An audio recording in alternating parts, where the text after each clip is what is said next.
बच्चों बच्चों बोलो तो इस दोहे का क्या अर्थ है? काल करे सो आज कर, आज करे सो अब, पल में पगले गोएगी बहुली करेगा कब। बोलो बोलो, किसको पता है इसका मतलब क्या है? हाँ, काल करे सो आज कर, आज करे सो अब, पल में पगले गोएगी बहुली करेगा कब। मैं बताती हूँ इसका मतलब। इसका मतलब ये है कि हमें कोई भी काम कल पर नहीं छोड़ना चाहिए, क्योंकि जो समय है वो बहुत ही मूल्यवान होता है, बहुत ही महत्वपूर्ण होता है। हमें अपना जो काम है वो आज ही निपटा लेना चाहिए, कल पर हमें नहीं छोड़ना चाहिए। हमें वो काम आज कर लेना चाहिए। जो काम हमें आज करना है वह काम हमें अभी कर लेना चाहिए, क्योंकि समय जो होता है वो बहुत मूल्यवान है, वो किसी के लिए नहीं रुकता है, वो पल पल पल पल बीतता ही रहता है। जैसे घड़ी की सुई कैसे करते टिक टिक टिक टिक टिक करके चलती है ना, उस तरह जो हमारा समय है वो भी निरंतर चलती ही रहती है, वो किसी के लिए नहीं रुकती। ये बात अच्छे से याद रखना आप लोग। समय को बर्बाद नहीं करना है, समय बहुत मूल्यवान होता है। तो आज हमारा पाठ का नाम क्या है? बोलो बोलो। यस, हमारा पाठ का नाम है मूल्यवान समय। क्या नाम है हमारे पाठ का? मूल्यवान समय। समय बहुत मूल्यवान होता है, समय बहुत ही महत्वपूर्ण होता है। इस समय को हमें नहीं गंवाना चाहिए। ओके, चलो अभी हम पढ़ेंगे पाठ नंबर 4। क्या नाम है पाठ का? मूल्यवान समय। ये क्या है बताओ तो? यस, ये एक कविता है, बड़ी मजेदार कविता, वेरी इंटरेस्टिंग पोयम। इसका नाम है मूल्यवान समय। हमें अपना समय नहीं गंवाना चाहिए, नहीं नष्ट करना चाहिए और बर्बाद नहीं करना चाहिए। बीता हुआ समय वापस नहीं आता। चलो मेरे साथ साथ आप लोग पहले इसका पाठ करो। ओके, चला गया जो समय लौट कर कभी नहीं फिर आता, सदा समय को खोने वाला कर का क्या है? कर मलमल, किसी का कर मतलब हाथ, मलमल मतलब क्या होता है? मलमल के इसके हाथ को मेरा समय चला गया, मैं पढ़ लेता तो अच्छा होता, मैंने पढ़ाई ही नहीं किया, मेरा जो समय था ऐसा करके वो क्या करता है? पछताता है। वो अपने जो समय था, बीता हुआ जो समय था, तब उसने उस समय को काम पे नहीं लगाया, इसलिए बाद में क्या कर रहा है? वो पछता रहा है। क्या पछता रहा है? क्यों? यदि मैं तब पढ़ लेता तो मेरे अच्छे मार्क्स मिलते, तब मैं यदि वो काम कर लेता तो आज मुझे इतना सारा एग्जाम लोड नहीं पड़ता। इसीलिए ये कहा गया है कि सदा समय को खोने वाला कर मलमल पछताता, जिसने इसे न माना इसने उसको भी ठुकराया, लाख प्रयत्न करने पर भी यह हार न उसके आया। जो समय वापस चला जाता है वो वापस नहीं आता है, जो चला गया वो चला गया, जो बीत गई सो बात गई, जो समय बीत गया वो खत्म हो गया। ओके, हो जाता है एक घड़ी के लिए जन्म भर रोना, समय बहुत ही मूल्यवान है व्यर्थ कभी मत खोना, धन खो जाता श्रम करने से फिर मनुष्य है पाता, स्वास्थ्य बिगड़ जाने पर उपचारों से है बन जाता। क्या कहा गया? श्रम मतलब मेहनत, श्रम मतलब मेहनत। यदि धन खो जाता है तो मेहनत करने से मिल जाता है। ओके, और स्वास्थ्य बिगड़ जाने से, डॉक्टर के पास जाने से हम लोग ठीक हो जाते हैं, लेकिन विद्या खो जाती फिर भी पढ़ने से है आ जाती, लेकिन खो जाने से मिलती नहीं समय की भांति। देखो, विद्या यदि कोई बच्चा पढ़ने में वीक है, यदि वो ज्यादा मन लगा के पढ़े तो वो क्या हो जाता है? इंटेलिजेंट हो जाता है, उसको पढ़ाई याद हो जाता है। लेकिन समय यदि चला जाता है तो वापस नहीं आता है। जीवन भर भटको छानो दुनिया का कोना कोना, समय बहुत ही मूल्यवान है व्यर्थ कभी मत खोना। क्या बोला है? सब कुछ मिल जाता है, विद्या भी मिल जाता है, पैसा भी मिल जाता है, शरीर खराब होने से डॉक्टर के पास जाने से हम लोग ठीक भी हो जाते हैं, सब मिल जाता है, लेकिन जो समय होता है वो यदि खत्म हो जाता है, वो चला जाता है, वो वापस नहीं आता है। ये सही बात है, इसलिए समय को व्यर्थ में मत गवाओ। तो मैं आपको इसका मीनिंग बताती हूँ बच्चों। इस जो कविता है इसका मतलब ये है कि चला गया जो समय लौट कर कभी नहीं फिर आता। जो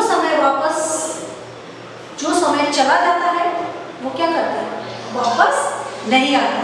ये कहा गया है चला गया जो समय चला गया लौट कर कभी नहीं फिर आता, वो वापस घूम के नहीं आता है। सदा समय को खोने वाला, जो समय को खो देता है, जो कर मल पछताता, वो हाथ मल के पछताता है, लेकिन वो समय वापस नहीं आता है। जिसने इसे न माना, जिसने उसको भी ठुकराया, जिसने इस समय की पाबंदी को नहीं माना, वो ठोकर ही खाता रहा। वो जिंदगी भर क्या हुआ, ठोकर ही खाता रहा। लाख प्रयत्न करने पर भी यह हाथ न उसके आया। लाख कोशिश कर लो, लाख प्रयत्न कर लो कि वो वाला समय वापस आ जाए, जब मैंने पढ़ाई नहीं किया था वो टाइम दोबारा आ जाए, लेकिन वो कभी नहीं आता, क्योंकि दिन दिन प्रतिदिन पल पल समय क्या होता है, बीता रहता है। बीता हुआ समय वापस नहीं आता है। जीवन के प्रत्येक पल उसका जीवन का मूल्यवान है। इस समय को हमें नष्ट नहीं करना है। फिर क्या बोला, हो जाता है एक घड़ी के लिए जन्म भर रोना, समय बहुत ही मूल्यवान है, व्यर्थ कभी मत खोना। क्या होता है, वो जो समय चला गया उसके लिए जीवन भर क्या करना पड़ता है, करके रोना पड़ता है कि मैंने पढ़ाई नहीं किया, उस समय मैं पढ़ लेता तो मेरे अच्छे मार्क्स मिल जाते, मैंने पढ़ा नहीं तो अभी रोने से भी कोई फायदा नहीं होगा। यही कहा गया है। हाँ, यहाँ बहुत अच्छी बात कही गई है इस पंक्तियों में। इसमें कहा गया है कि धन खो जाता श्रम करने से फिर मनुष्य है पाता। ये धन, संपत्ति, रुपए, पैसे, दौलत यदि वो खो जाता है तो हम दोबारा मेहनत करके, मजदूरी करके हम दोबारा पैसे कमा सकते हैं। ये कहा गया है कि धन खो जाता श्रम करने से, श्रम मतलब मेहनत करने से वो वापस मिल जाता है। स्वास्थ्य बिगड़ जाने पर उपचारों से है वह बन जाता। यदि स्वास्थ्य बिगड़ जाए, सेहत बिगड़ जाए, हम बीमार पड़ जाए तो उपचार करने से, मतलब इलाज करने से हम स्वस्थ हो जाते हैं। ठीक है। विद्या खो जाती फिर भी पढ़ने से है आ जाती। यदि विद्या खो जाए, मतलब पढ़ने में हमारा इस बार अच्छा मार्क्स नहीं आया तो अच्छे से मेहनत करेंगे तो हमारा अच्छा नंबर आ जाएगा। ज़्यादा से ज़्यादा पढ़ाई करने से, खूब मेहनत करने से हम पढ़ने में अच्छे हो जाएंगे। लेकिन खो जाने से मिलती नहीं समय की थाती। थाती मतलब क्या था, मूल्यवान वस्तु। समय इतनी मूल्यवान वस्तु है कि वो वापस जाने से, वो थाती वो कभी नहीं मिलती। जो मूल्यवान वस्तु है ना समय, ये जो थाती है हमारी, समय का जो थाती है वो वापस नहीं आता है। जीवन भर भटको छानो दुनिया का कोना कोना। जीवन भर यदि तुम खोजते रहो वो समय को जो बीत चुका है, कोना कोना, जब हर जगह यदि तुम उस समय को ढूंढोगे तो भी वो वापस नहीं आएगी। इसीलिए कहा गया है कि समय बर्बाद मत करो। समय बहुत ही मूल्यवान है, व्यर्थ कभी मत खोना। जो समय है वो वेरी इंपॉर्टेंट है, बहुत महत्वपूर्ण है, हमें उसे नहीं खोना है। समझ आइए? पोएम बताओ, आप लोग बोल सकते हो खुद। हाँ, स्कूल खुलने से मैं सबसे इसका मीनिंग पूछूंगी कि ये समय जो है मूल्यवान समय, कविता का संक्षिप्त सारांश बोलिए। एक एक करके बच्चा सामने आएगा और इसका सारांश बोलेगा कि किस तरह बोलोगे आप लोग कि समय बहुत ही मूल्यवान वस्तु है, हमें समय को नहीं खोना चाहिए। अपनी भाषा में बोलोगे। हाँ, ये जो जीवन है ये बहुत ही महत्वपूर्ण है, जो बीता हुआ समय वापस नहीं आता है, हमें समय को बचाना चाहिए। जो काम हमें कल करना चाहिए वो काम हमें आज ही कर लेना चाहिए, क्योंकि यदि समय हमारे हाथ से चला जाएगा वो वापस नहीं आएगा। समय क्या है, बहुत ही मूल्यवान है, समय बहुत है मूल्यवान, इसे व्यर्थ हमें नहीं गंवाना चाहिए। इस तरह आपको अच्छी से अपनी भाषा में इस कविता का सारांश बोलना है। ओके, एक बार मैं पूरा पोएम पढ़ रही हूँ, आप लोग ध्यान से सुनो। चला गया जो समय लौट कर कभी नहीं फिर आता, सदा समय को खोने वाला कर मन पछताता। जिसने इसे न माना इसने उसको भी ठुकराया, लाख प्रयत्न करने पर भी यह हाथ न उसके आया। हो जाता है एक घड़ी के लिए जन्म भर रोना, समय बहुत ही मूल्यवान है, व्यर्थ कभी मत खोना। धन खो जाता श्रम करने से फिर मनुष्य है पाता, स्वास्थ्य बिगड़ जाने पर उपचारों से है बन जाता। विद्या खो जाती फिर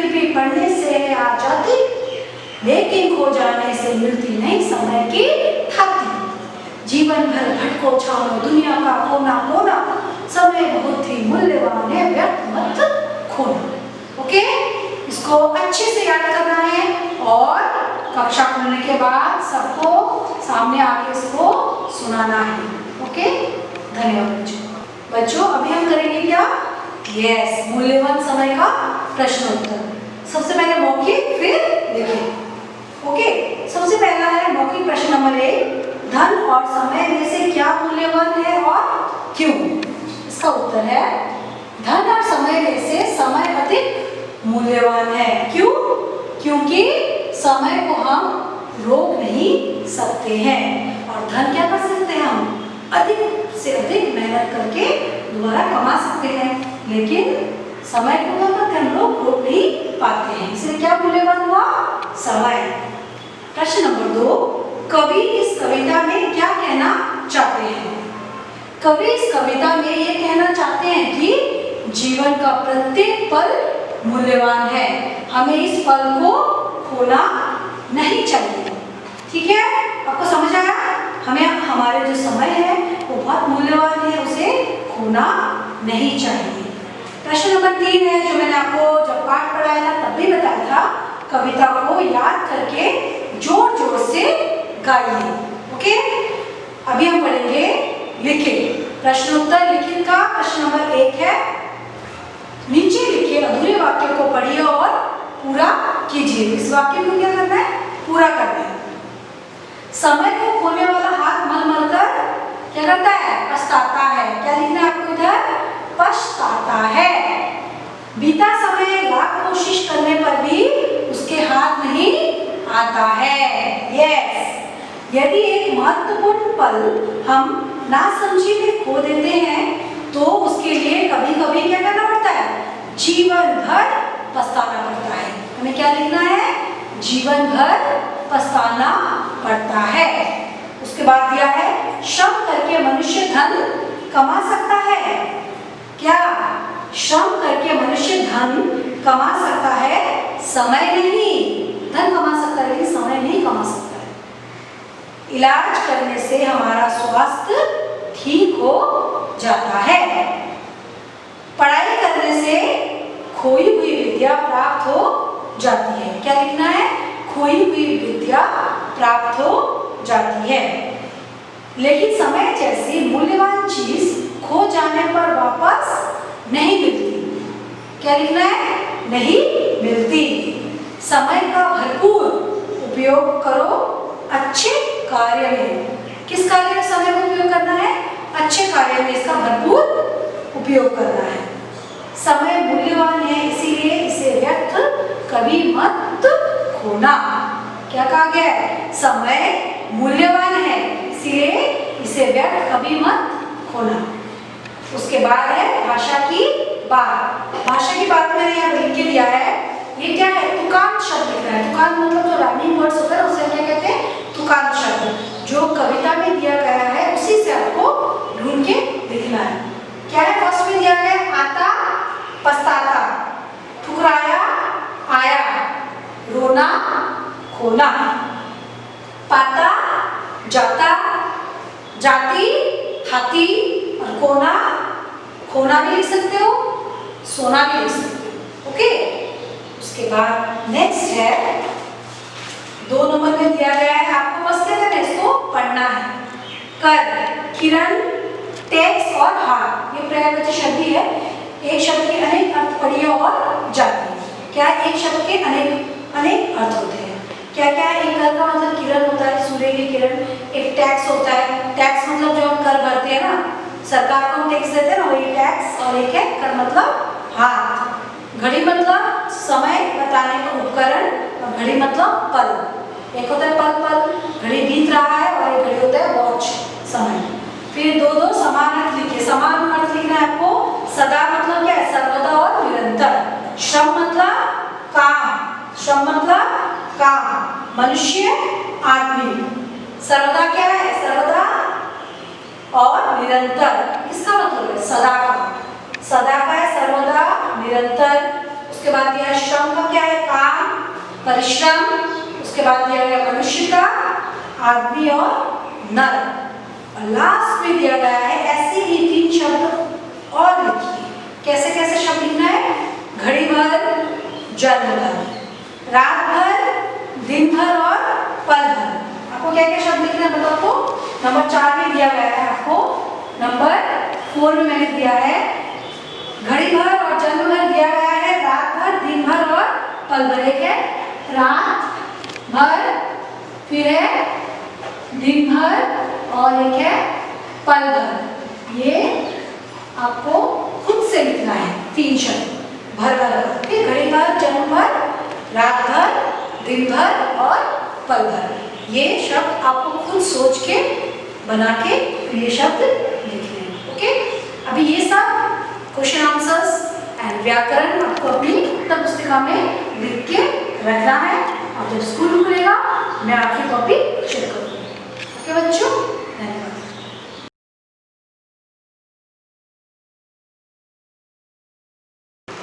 देखो बच्चों, अभी आपने क्या पढ़ा था? पाठ्य पुस्तक सुबोध भारती का जो मूल्यवान समय था ना, मूल्यवान समय पार्ट 4 आपने पढ़ाई किया। अभी हम क्या करेंगे? ये जो आपका हिंदी सुलेखन, ये बुक आप लोगों ने खरीदा सभी ने? Very good. इस बुक से हम लोग 2 से लेके 10 तक पेजेस करेंगे। मैंने यहाँ लिख के दिया है page number 2 to 10। This is your homework, it means गृह कार्य। ये आपका है गृह कार्य, घर में आपको करना है। इस बुक का हिंदी सुलेखन का 2 से लेके 10 तक पन्ना आपको घर में होमवर्क करना है। लेकिन एक बात याद रखो बच्चों, आपको जो ये दिया गया है 2 से लेके 10 तक का पेज एक दिन में ही पूरा करके कंप्लीट नहीं करना है। एक दिन 2-2 पेजेस करके करना है। ओके, आज आपने 2 पेज किया, फिर कल आपने फिर 2 पेजेस किए, परसों फिर 2 पेजेस किए। इस तरह आपको 2 to 10 तक कंप्लीट करना है। धीरे धीरे सुंदर और स्वच्छ अक्षरों में, सुंदर और सुनहरे अक्षरों में आपको हैंडराइटिंग करना है। सुलेखन मतलब क्या होता है? हिंदी सुलेखन मतलब हिंदी में अच्छे अक्षरों से इसे लिखना। जो अच्छे से लिखेगा उसको मैं 3 स्टार्स दूंगी। कैसे दूंगी?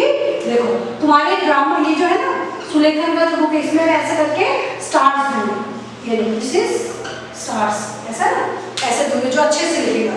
कैसा लिखना है मैं बता रही हूँ। क्या दिया है? टेबल टेनिस टेबल पर खेला जाता है। इसे रैकेट और बॉल से खेलते हैं। इसे 2 या 4 खिलाड़ी एक साथ खेलते हैं। ये दिया है ना सबसे पहले आपको 2 पेज नंबर 2 में दिया है। इसको पहले आप इसी में इसके ऊपर लिखेंगे जो दिया है टेबल टेनिस लिखा हुआ है, देखो इसी के ऊपर आप लोग ट्रेस करेंगे, अच्छे से लिखोगे। उसके बाद जब खुद लिखने का बारी आएगा तब आपको जल्दी जल्दी नहीं लिखना है, बहुत सुंदर से लिखना है। कैसे? Table tennis. तो आपको कैसे बनाना है? देखो, तो ऐसे देखो मैंने कितने सुंदर से लिखा ना, टेबल। फिर इसको धीरे धीरे ब को पूरा टच करना है लाइन में, ब ल टेबल। अच्छा हुआ ना? इसी तरह सुंदर और सुनहरे अक्षरों में लिखना है। फिर टेनिस कैसे लिखोगे? ट में की मात्रा सुंदर से टे, फिर नी स टेनिस। अच्छा लग रहा है ना? इस तरह लिखोगे टेबल टेनिस। फिर लिखोगे टेबल, ये देखो दिया गया टे ब ल टेबल दिया है ना, टेबल टेनिस टेबल करके इसी तरह आप लोग सुंदर और सुनहरे अक्षरों में अपने ये जो सुलेखन की जो किताब है इसमें आप लोग सुंदर से लिखोगे। समझ आया? नीचे दिया है खिलाड़ी शॉर्ट्स और टी-शर्ट्स पहनते हैं। देखो स्पेलिंग कैसे पढ़ना है, इंग्लिश का वर्ड हिंदी में दिया है। पढ़ाई पढ़ना में आपको प्रॉब्लम कैसे हो रहा है? शर्ट्स लग रहा है ना? नो, खिलाड़ी शर्ट्स और टी-शर्ट पहनते हैं। धीरे धीरे पढ़ो, तोड़ तोड़ के पढ़ो, आप लोग अच्छे से पढ़ सकते हो। इसे भी पहले यहाँ पर धीरे धीरे लिखना है, खिलाड़ी शॉर्ट्स और टी-शर्ट्स पहनते हैं। शॉर्ट्स क्या होता है? जैसे नहीं पहनते शॉर्ट्स, हाफ पैंट जैसा जो होता है इसे बोलते हैं शॉर्ट्स। इसे भी पहले यहाँ लिखना है, उसके बाद सुंदर सुंदर अक्षरों में नीचे भी लिखना है। जैसे खिलाड़ी, सुंदर से खिलाड़ी लिखना है। कैसे? मैं थोड़ा थोड़ा लिख के बता रही हूँ, पूरा नहीं बता रही हूँ। लाइन में, लाइन से बाहर नहीं जाना है, ठीक है? देखो मेरा लाइन से बाहर गया, हाँ, फिर उसको ऐसे अच्छे से करके लाइन खींचो। गया मेरे लाइन से बाहर? नहीं। फिर रह गया है, फिर यहाँ देखो गया है शॉर्ट्स,